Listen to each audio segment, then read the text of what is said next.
C'est un Memorandum of Understanding qui a été signé. Un contrat reste donc en bonne et due forme à signer dans les prochains mois. Nous ouvrons donc maintenant une période de 3 mois à l'issue de laquelle le contrat officiel sera signé.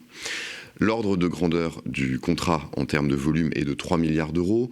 Je ne saurais pas être plus précis dans la mesure où nous avons une période de négociation qui s'ouvre et donc il est bien logique que nous ne puissions pas être plus précis que cette somme.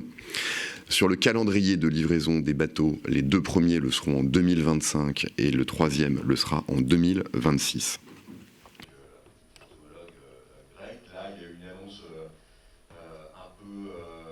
Il y a eu une annonce publique faite par le chef d'État, le Premier ministre grec, un calendrier resserré pour aboutir à la signature de ce contrat.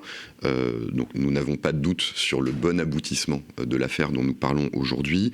Et si chat échaudé craint l'eau froide, il ne faut pas non plus verser sans doute dans une paranoïa excessive. Et ce que nous avons pu rencontrer comme mésaventure récemment est plutôt l'exception que la règle. Notamment, c'est peut-être le point le plus saillant, une clause d'assistance mutuelle. Alors je vous lis l'article 2. Vous savez que nous étions en discussion de longue date avec les Grecs pour la fourniture de bateaux. Il y a eu plusieurs scénarios, plusieurs choses qui ont été travaillées.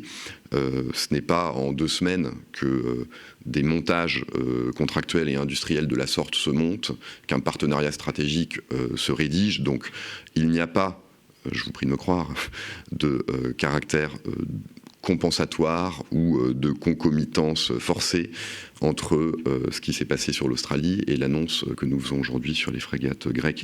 Il n'y a aucun lien de cause à effet. Voilà.